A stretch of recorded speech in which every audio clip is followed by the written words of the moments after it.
Love podcast, hate nonsense. This is the PoliticsJOE podcast, ladies and gentlemen. Woo! Laura Beveridge, that was relatively smooth. Yeah, Sean Hickey, how are you? I'm fantastic. We've had a fit of the giggles, dear viewer, because Ben is back there just trying to sabotage this entire live stream. He won't tell us if we're live or not. He's just not telling us, and so we're left in the dark until we for a moment there we saw me on the 80-inch plasma TV behind the cameras, and that was not a real clear indicator of whether we were live or not. But not. I believe we are now. Yeah, and how excited are you for PMQs this I'm week? so excited. We were just talking earlier on about the Poppies on show. There's actually someone on screen right now that doesn't have a poppy. Ooh, by the look of it. handsome. Or is that a different style of poppy No, he's got pin? the badge pin. Is it? Yeah. But it looks like there's half of it that's black rather than the inner part of the poppy. I think it's made of metal. Probably. Mm-hmm. Where's your fucking poppy? Where's yours? I'm Irish. Did you? Oh yeah, you weren't in the war. What? You weren't neutral, right, in the war? We were neutral in the war, yeah. Yeah. Yeah. Well. I appreciate that you're not going to adopt the theories of Ed Campbell and Ollie Dugmore when it comes to Irish neutrality in World War II. Because, quite simply, we didn't like you guys at that point. we had only just got independence we were a republic, in 1937? So you've got 3 years after that, or then being asked, will you join up? Do you think this will be raised at PMQs today? It could be. It very well could be. If James McLean is in the chamber and not wearing a poppy, If as only he Sinn usually Féin does, were there to raise it. maybe we should get them on the blower to see why. Do you reckon they are wearing poppies, just not visible in there? Or they Sinn stood Féin outside MPs? Yeah. Possibly. They will not be wearing poppies. They will absolutely not be wearing poppies. There's something that is... There's an Irish version of the poppy, or there's like a different version of a British poppy that you can get that doesn't include... To remember your neutrality? Or what? No, it's all... The Royal British Legion raises funds for all veterans of all British military. Oh, okay. So that's why Irish people don't wear the poppy, is because Right, it raises course. funds for British soldiers during the Troubles. Mm-hmm. Which is why James McLean is always in the news in this time of year. He grew up in Derry. Did you see that news story a couple of weeks ago that I think he was being interviewed by the BBC, and he told the BBC that he learned how to make a petrol bomb when he was like 6 years old. I did, yeah. Yeah. So that's why he doesn't wear a poppy, is because he was busy making bombs. God forbid a guy has a hobby. What are we expecting today? What do you think is going to be discussed in the chamber? I mean, it's got to be immigration. I mean, there's a lot of munition for Kemi Badenoch to go off of. We had the one in, one out deal. Well, the person that went out has come back in. Yeah. The one in, or one out, same person back in. Yeah. Yeah. But there's also been reports that other migrants are considering doing that as well. If they were deported, to just come back in. And then you also had the horrific attack in Uxbridge yesterday, and which was interesting with how quick the police released information about who he was, and it was quite obviously to stop this like wild speculation that he was in a hotel, which he wasn't. It came out that he did claim asylum in the UK, but he'd been granted it and was not living in any sort of home office accommodation anymore.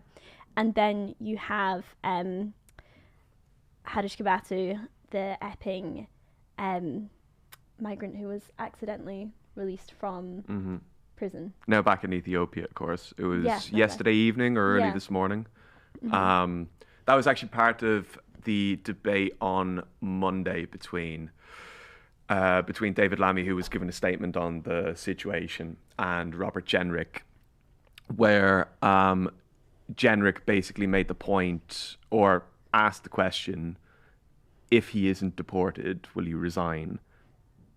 I mean, he will be deported. If there was a case where he was just going to go back to jail, serve a sentence, and then go back into the general population, it is impossible to conceive of something like that, especially how much pressure Labour are under at the moment to kind of get to grips with these things.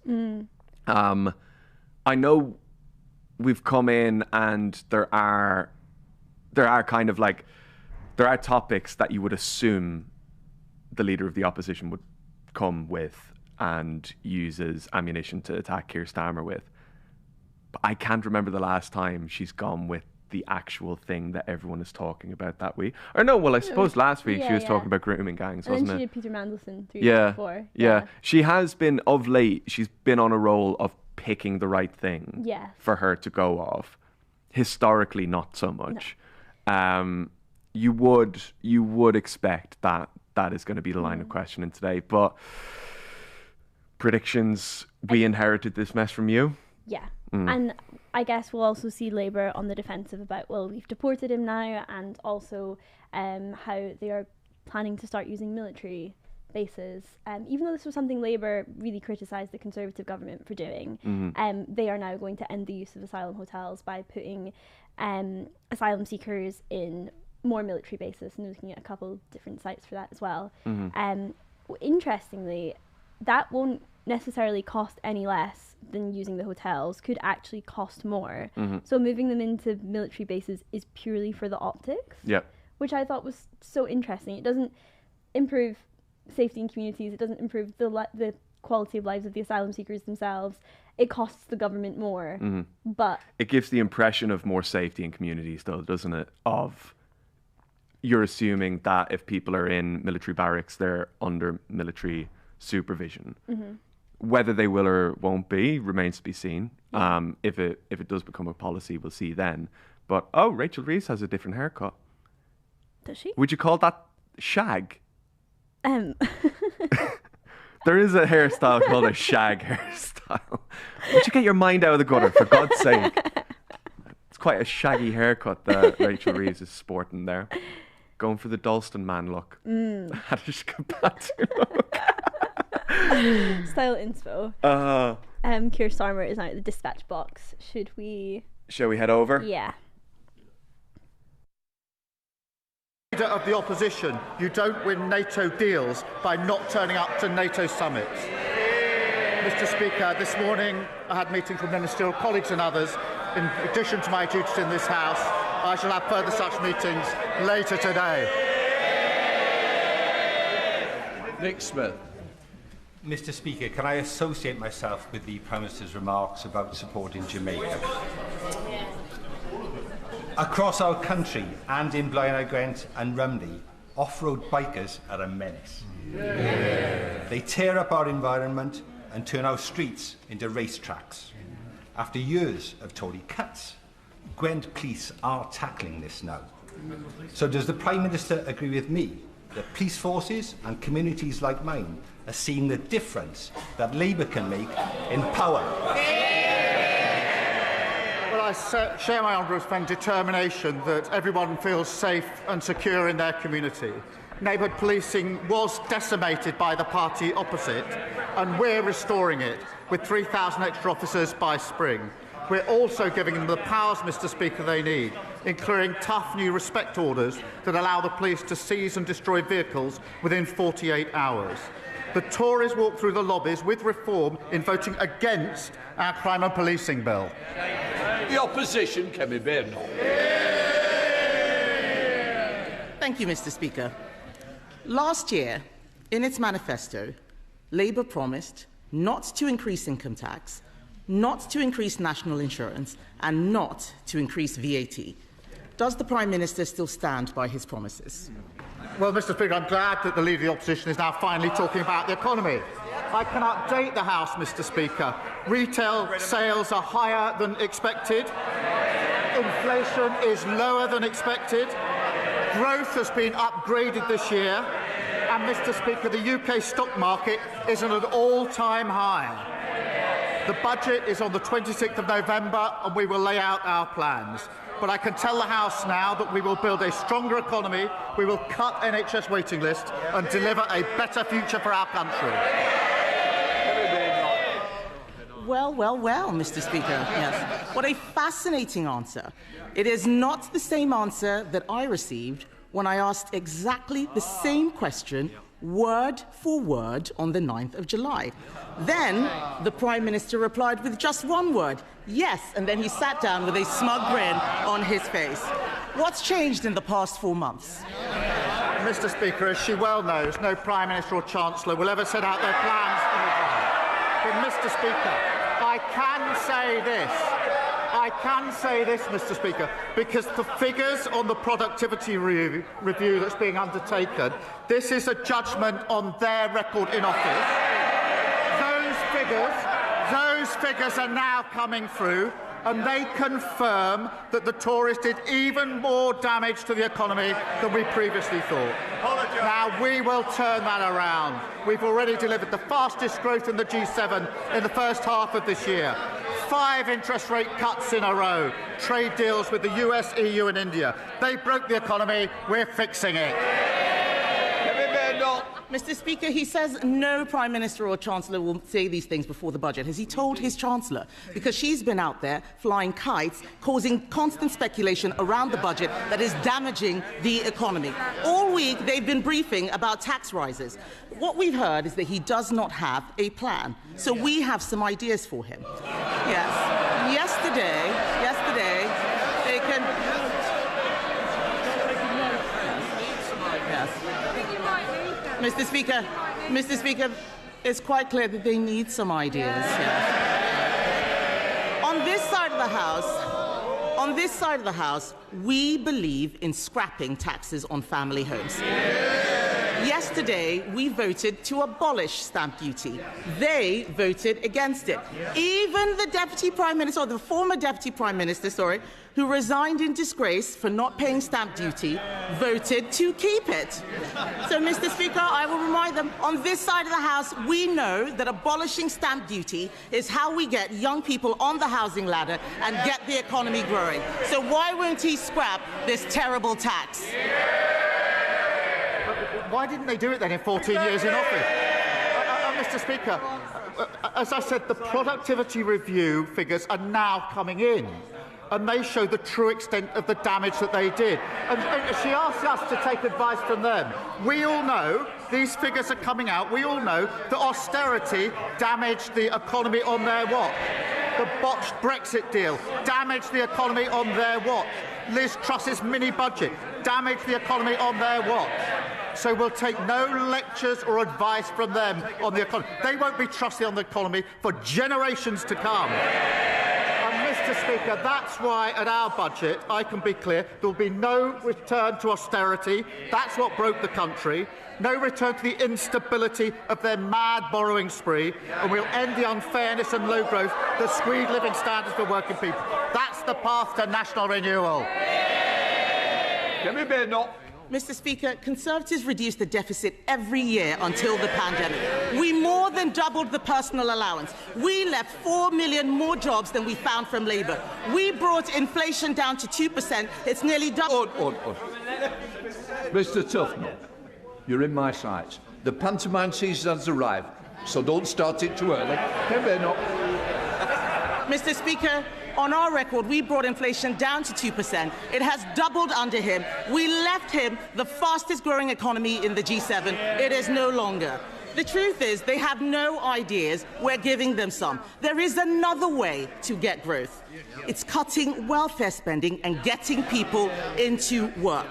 Last month, I offered to work cross-party with him to bring down welfare spending, because he knows, and we know, that he'd rather dip into people's pockets than upset those people behind him.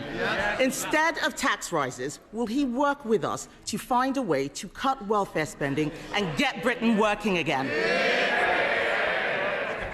Mr. Speaker, she talks about their record. Let's go through it. They crashed the economy. Inflation went up to 11%. Mortgages went through the roof. Welfare spending went up £33 billion on them, and they want to give us advice.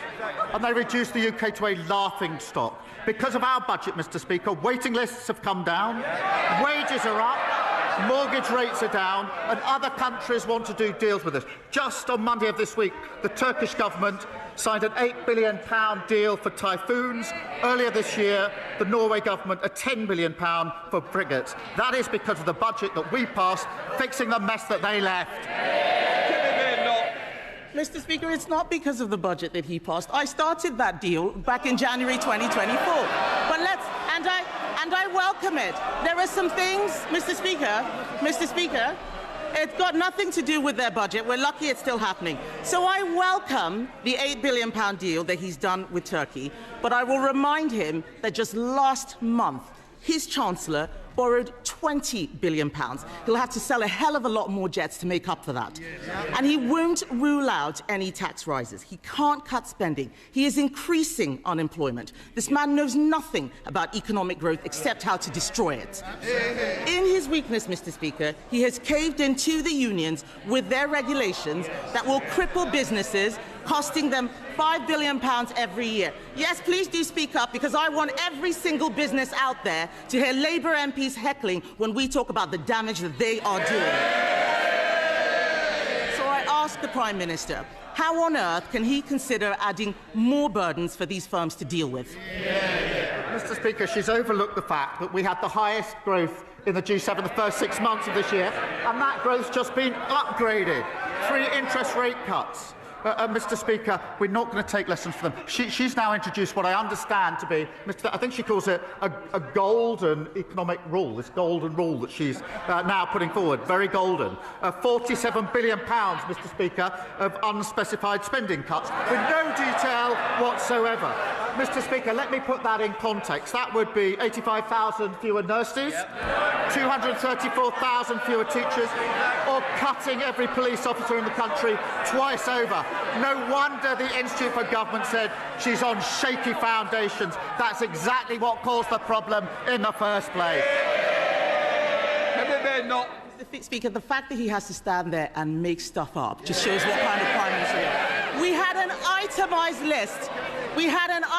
list. Of 47 billion. 23 billion was on welfare spending, which I asked him to work with us to cut. He refuses to do so. All he knows how to do is tax, tax, tax. If you work, they tax you more. If you save, they tax you more. If you buy a home, they tax you more. None of these taxes were in the manifesto, which he had 4 years to prepare. Mr. Speaker, he is raising taxes because he is too weak to control spending. He's blaming us, he's blaming the OBR. Last week they were blaming Brexit. Isn't the truth that with this Prime Minister, it's always someone else's fault? Yeah. They were kicked out of office because they broke the economy. They won't be trusted for years to come. She can't tell us what her position is on the last budget, and she's got a phantom £47 billion with no foundation as we go forward. That's exactly the mess that they caused. They've not changed one bit. Meanwhile, we're fixing their mess. 5 million extra NHS appointments, 5 interest rate cuts, growth and wages up. That's a change the Labour government made. Jeff Smith. Thank you, Mr. Speaker. As Palestinians try and rebuild their lives amid the rubble of Gaza, last night, once again, dozens of innocent people were killed by Israeli airstrikes.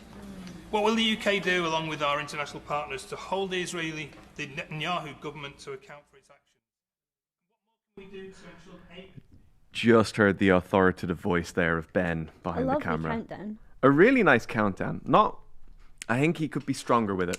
Really? He's whispering into that mixing desk he's got back there.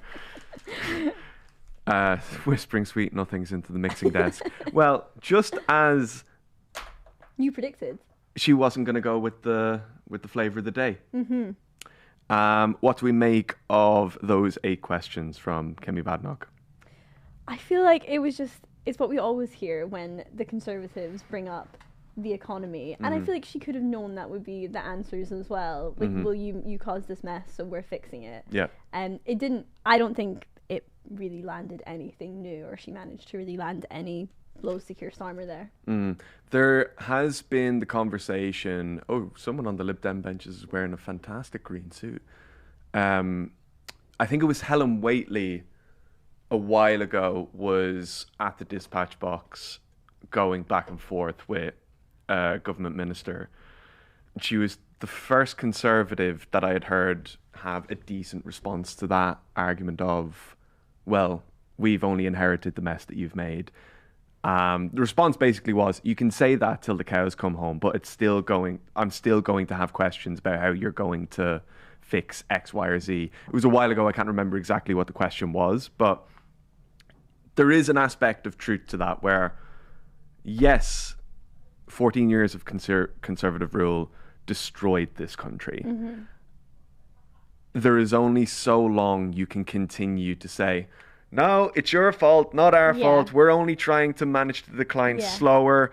It's you, not us. Mm-hmm. You can't base an entire government off of that, because you see it in the last year. You've just been ceding ground to Reform, ceding ground to the Greens, to Plaid Cymru last week.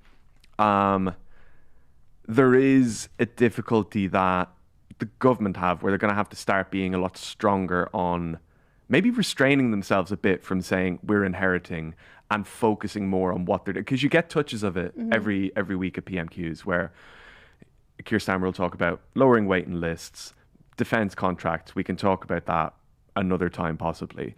But the actual tangible things that the Labour government are doing, getting people back into work, etc. But you only hear this repeated thing of 14 years of Conservative rule, we're getting us back on track.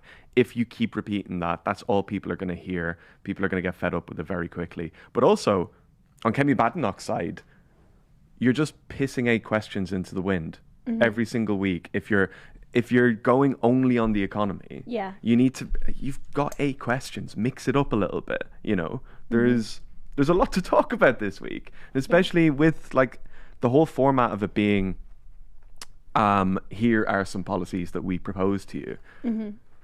Cutting welfare spending was like in Reform's press conference earlier on. Yeah, that's kind of what I was thinking. I was like, oh, is she just taking the Reform line now? That we need to cut welfare spending, and is it just more of this race to the bottom between the Conservatives and Reform, and who would cut more from the poorest, most vulnerable people in society? I did think that was interesting, though, that she went with that line of you should cut welfare spending in the budget. Interested to know what you think of that and how that plays. What I think of the leader of the Conservative Party wanting to cut welfare spending. Yeah, and I mean, we saw Labour try to do that at the last budget, but they just didn't have the they chickened out. Yeah. I mean, they haven't had the political capital to do many things, but they've done them anyway. But that was one of the things that they decided not to. I guess it's one of those things where they have these. I mean, Ava was out and about with Pat McFadden a couple of weeks ago on the Labour plan to get young people into work outside of university, like non-university educated young people into work. These are the kinds of things that they should be focusing on rather than veering into this kind of noughties, benefit street kind of thing. Like you had it, I can't remember if it was the beginning of this year or the end of last year, where you had that whole discourse around Reform's position on cutting welfare spending. It was the beginning of this year because they were coming in behind Labour to say this is a good idea, but you need to do more. The Conservative Party doing that, I don't think anyone should be surprised by them proposing it. But I think when you have the headlines being grabbed by Reform doing a press conference on that very thing today, I think you need to avoid that like the plague, because it just feeds more into the narrative of, as you said, the race to the bottom between who can be the most austerity driven, who can be the most cut heavy as possible. I don't think it's going to serve her well. I mean, it hasn't served her well up until this point. I wish that Labour would come out with a stronger argument in defence of welfare spending, because they're saying, the Conservatives, Reform are saying that welfare spending is bad for the economy. I actually think that the thing that's best for the economy and good for the economy is reducing poverty, and cutting welfare spending, taking away people's PIP. It takes money out of the local economy, because working people or people. Sorry, can I just slightly rephrase that? We're live. Oh my gosh, we are, aren't we?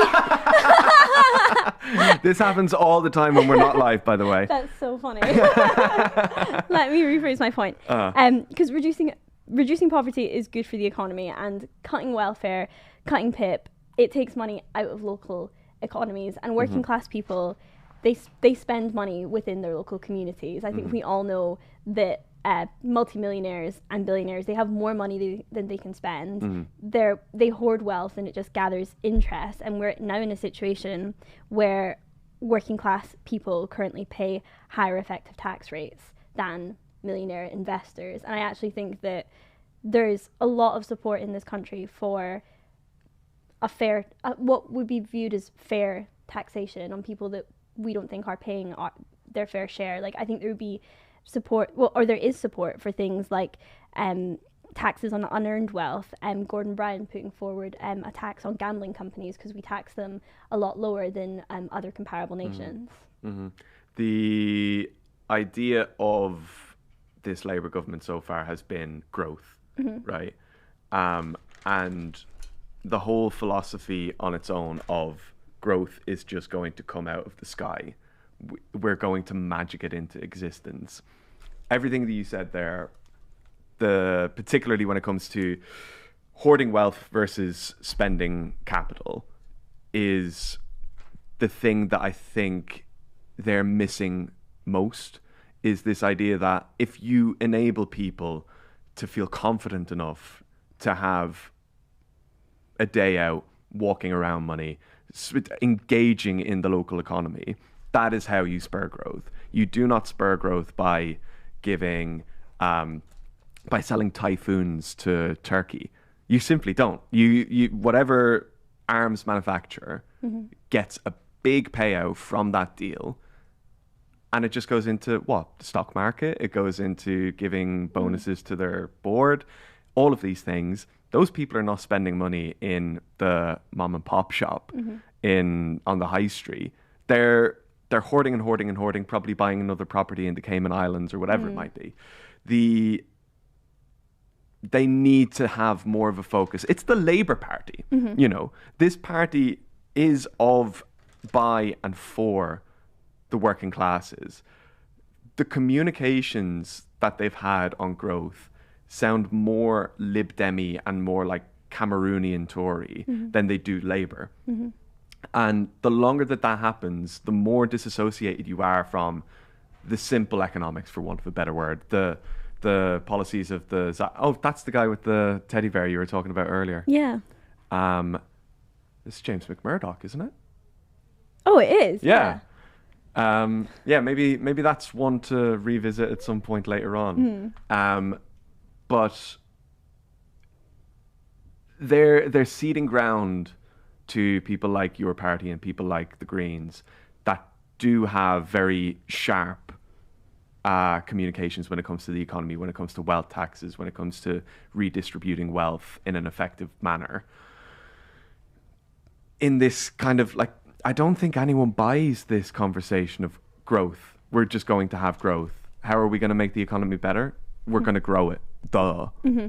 I think as well the number one issue for most people in this country is the cost of living crisis. And I'm not sure if Labour turn around at the next election and say, well, we grew the economy by whatever %, what that will mean to voters, because has that actually had any impact on their life, on the things that they have to expend, on their living standards, or has the benefits of that growth been concentrated amongst a very small group of people? And it actually reminded me of something that Andy Burnham was saying about the best way to address this would be for the government to do something small but that would make an actual tangible difference to the money in people's pockets. So he gave the example in Manchester of keeping the £2 cap on buses, because that's something that people notice, that they think about every day when they go to tap on, and they know that they're not paying these insane fees for travel. And he gave the example of something like abolishing peak fares on rail. These are small things that your average person would benefit from. Yeah, I mean, their policies seem to be... Do you know what it gives a little bit of? It's the Biden effect, where even though he didn't run in the end, the whole kind of shtick around Joe Biden in 2024 was, well, you are better off than you were when he was last in charge. No, everybody on the ground says, dickhead, no, we're not. Yeah. You know, like we've spent the last, from 2020 until now, in squalor because of the policies of whether it was Trump before or whether it was you now. We've just had managed decline and we don't feel like the richest country in the world. So we're going to vote for the alternative to what you've put forward in the last 4 years. Mm-hmm. And Labour are dancing that dance and not have it, like it doesn't seem like they've learned any lessons from that election at all, that you can have the stats, you can have the graphs and figures, but unless people feel it, or even still, like as you said about the cap in Manchester, actual policies that you can point to and say, remember when we did that, and what it felt like for that to happen, and the change that happened then. You need to like give people things to reference and say, oh, when they did the wealth tax, then I remember that, like, I don't know, run off things that have nothing to do with central government. The LTNs came in, like my child could breathe freely, you know, all of these things. You need to be pointing to a tangible policy and say, this is what we've done. Don't you feel better for these things? Not, we're going to grow and we have grown. Can't you see we've grown? Like, look at all this growth. Can't you see? Like, look, see, like growth. These statistics are abstract. Yeah. It's like, okay, we're going to nationalise rail, and there's a question of like how actual we nationalised it is, versus like, okay, we're going to nationalise it and you're going to benefit from this because we're going to abolish peak fares or we're going to cap fares, or just something that people will actually feel in their pockets and in their day-to-day lives that isn't these abstract growth figures. It's the it's almost taking the politics out of politics, you know. It's like an admin class that is just kind of operating. It's not just Britain either. It's every Western country that has this kind of, whether it's the government in charge now or the government that was in charge before a right-wing government took over. There's this kind of strange, like a quasi-left, mainly centre, veering into the centre-right government that will, they'll just have the policies of we don't want to give bonuses as much as the other guys. We're going to do it in a quieter way, and we're going to mask it in this wishy-washy language of, again, growth or whatever it might be. Patient Zero's just walked in, I think. You stand to lose from all that. Yeah, there's Patient Zero there. Oh. That's a nice skirt. Yeah. Are you live? We are live, yeah. Oh, yeah. You told them we got flu. No, we didn't actually. Ava's got flu. That's why you might have seen on the packaging earlier on that Ava was on it. But she's not feeling well. So. And so's Ed. Ed's got flu as well. Yeah, Ed's down dear. with the lurgy as well. I feel something coming on now, do you? Oh yeah. I don't think we'll be on the podcast next week. But yeah, no, I think they have a real danger on their hands now where their lunch is being eaten by the Greens and by your party. The Conservatives' lunch is being eaten by Reform. All on the grounds of managing the decline better than somebody else. Whereas those other three parties are saying, no, a fundamental change has to happen here. And I do find it interesting that this isn't PMQs related. It's more to do with the Reform press conference earlier, where they were proposing how many billions of pounds? I think it was around 32 billion yeah. pounds of cuts to disability benefit over 5 years. This is a party that is in charge of several councils now. Since May, particularly in the news in the last couple of weeks, has been Nottingham Council and Kent County Council. Kent County Council have realised that the UK Doge that they had so graciously proposed back in May is not going to be as effective as they thought it was going to be, there's no cost-saving measures to be made. We're already goose. Yeah, it turns out we weren't spending all those millions on DEI. Yeah, so what are we going to do as a solution? We're going to hike council tax. Nottingham Council, what was it, 75 grand on flags? Yep.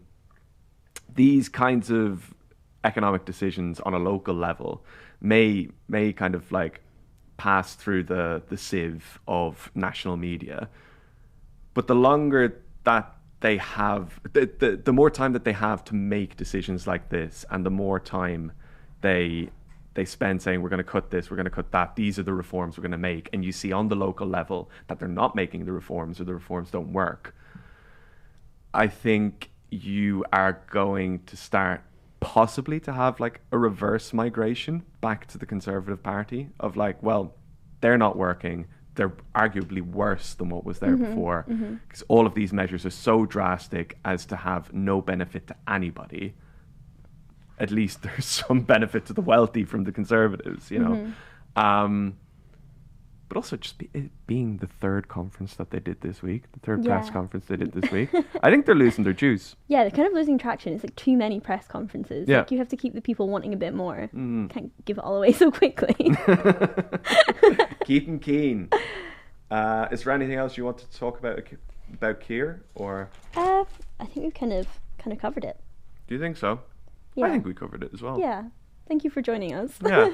I hope you think we covered it. Let us know, or don't. Bye.